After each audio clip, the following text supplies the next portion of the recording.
We've all heard the horror stories about Warhammer 40,000 and competitive gaming, but today I'm going to go behind enemy lines and find out for myself if it's as bad as everyone says it is. I'll catch you after this. Hi guys, it's Josh at the Pickle Jar, and today we're going to take a look at competitive wargaming and see if it is as bad as all the horror stories say it is. We've all heard the stories about all the rules lawyers, the people that question absolutely every move, the people that measure down to the millimetre and make sure that you're not doing anything slightly wrong.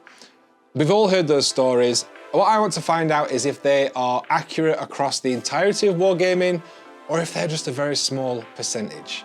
Luckily for me, I've been invited to a Warhammer 40,000 tournament by Nick over at the Necrons channel on YouTube, link for him and all the other content creators that are joining us there down below in the description. Now, I've never been much of a competitive player. I've always preferred, when I have played games, to do more of a narrative thing and just to take whatever models I think look cool rather than particularly looking into whether they are competitive and whether they're likely to win me the game or not. So the first thing that I knew I would need to do in order to get ready for this tournament was to refresh myself on the rules. There's been a lot of updates, there's been a lot of new different war zones and FAQs and all that sort of stuff since the last time that I played properly.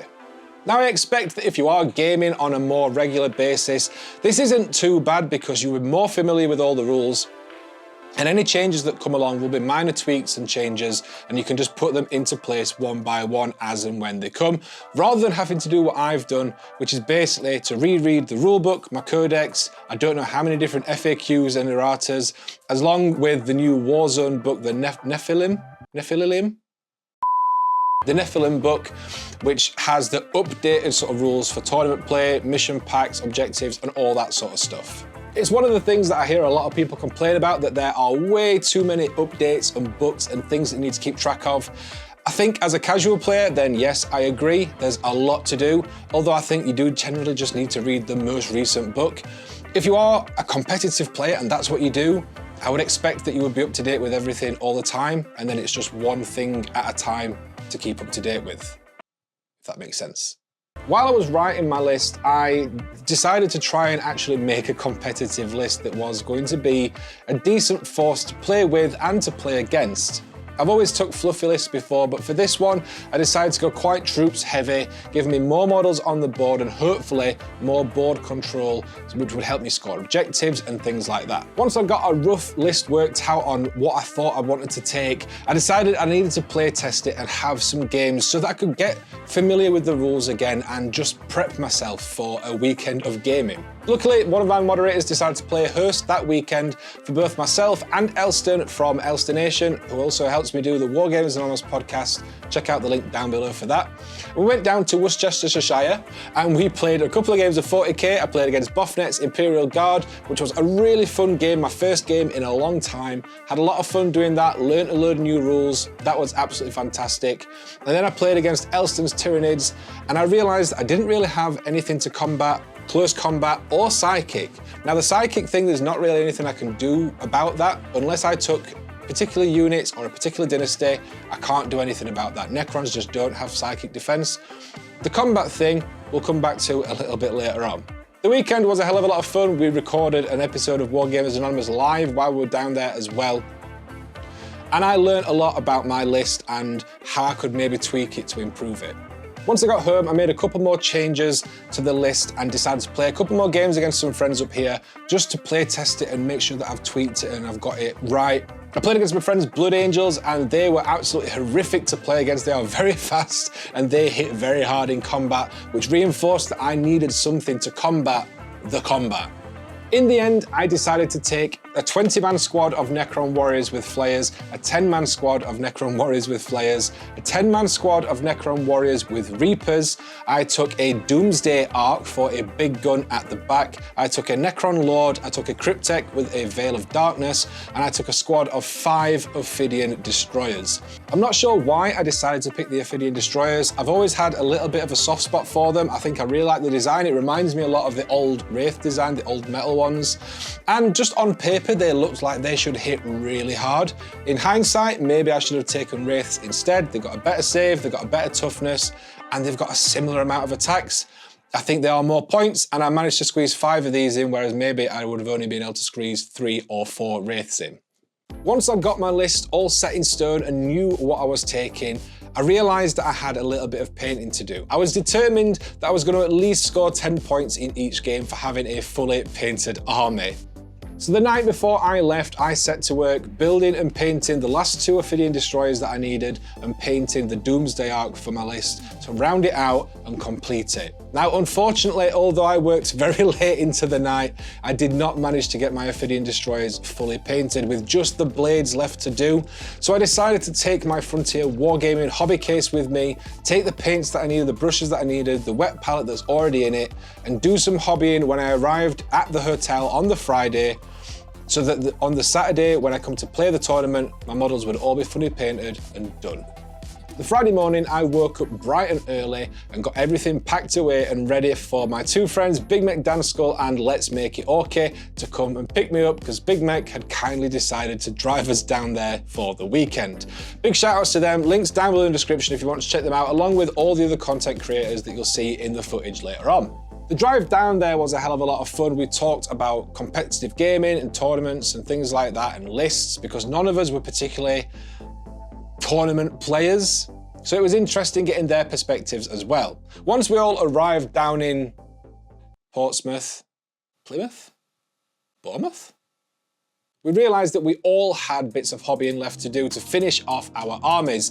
So the only sensible thing that we decided we could do as we were at the coast was to put that off and go to the arcades.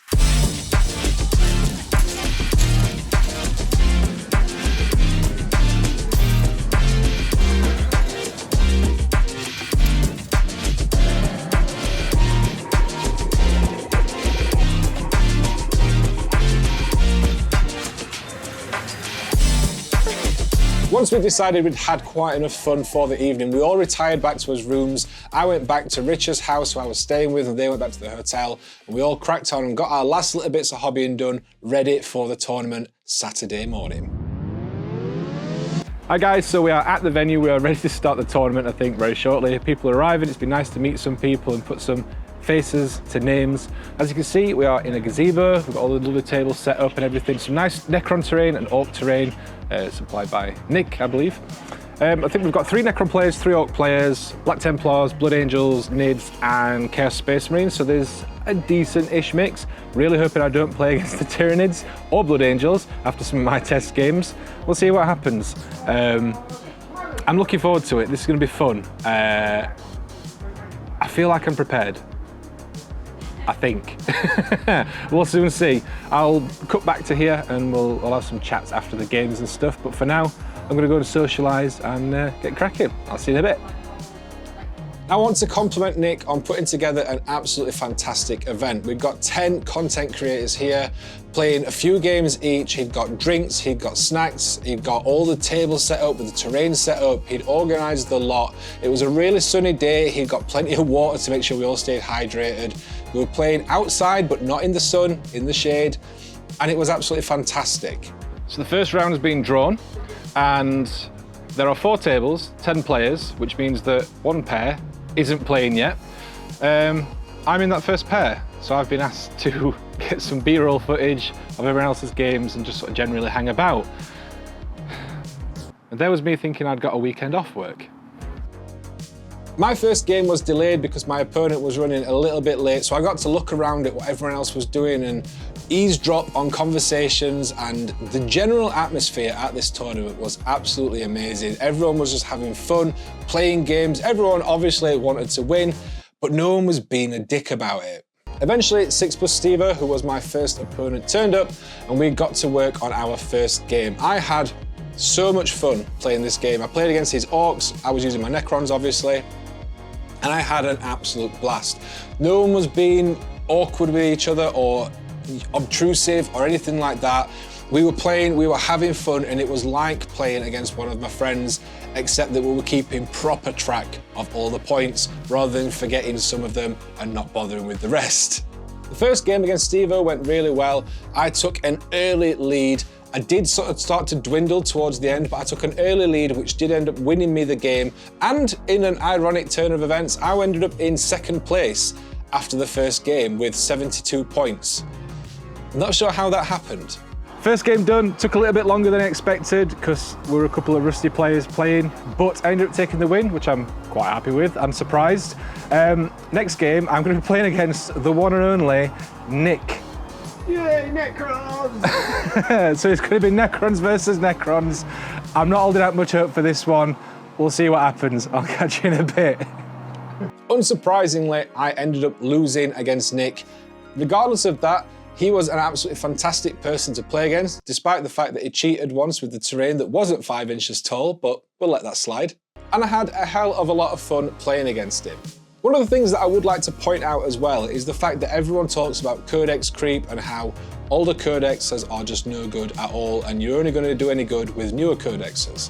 Now, while I still think that there is a little bit of truth in that along the way, the fact that I was in second place after the first game and I was using Necrons, and Nick was in first place after the first game and he was using Necrons, and Nick ended up scoring a perfect 200 points for the tournament using his Necrons. Necrons are one of the oldest codexes in this edition. Maybe he's just a really good player. Maybe that is what you need to be if you want to use some of the older codexes. Maybe it's just to do with the updates that they've all had along the way, and now that everything is fairly balanced-ish. I don't know, because I'm not a tournament player, I'm not really a competitive player, I'm not really a rules guy. I'm just observing what I saw and putting a thought on it. So the question that we asked at the beginning, is competitive wargaming as bad as all the horror stories make out it is? I think it kind of depends on who you're playing against. I had an absolute blast playing against the people that I played against down there and chatting with all the other people. I wish that it had been a longer event so I could have played more games with a few more of them. But for what it was, I had a hell of a lot of fun, and I think everyone else did, judging by all the videos and all the pictures and all the other things that have come out of it. Competitive wargaming is a scary avenue to try and get into. It is very much you need to know what you're doing sort of thing. But I think this event has actually been the perfect way for me to try and dip my toe in to something new.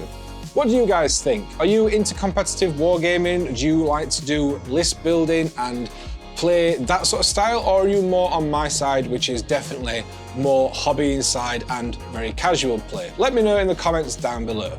But that's going to do it for this one, guys. I hope you've enjoyed the video. If you have, be sure to leave a like and a comment down below, and please make sure to go and check out everyone else's content on the tournament. If you do go and check them out, leave them a comment telling them that I sent you. If you want to help support the channel, there's links for our affiliates down below in the description, as well as our brand new Patreon.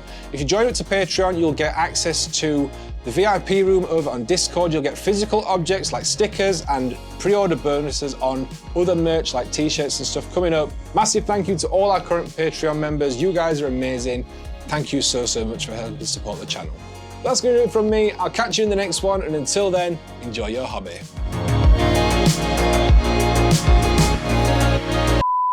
We've got 3 Orc players, 3 Necron players, Black Templars, Blood Angels, Nids, and Chaos, I think, and lots of noise from people as well.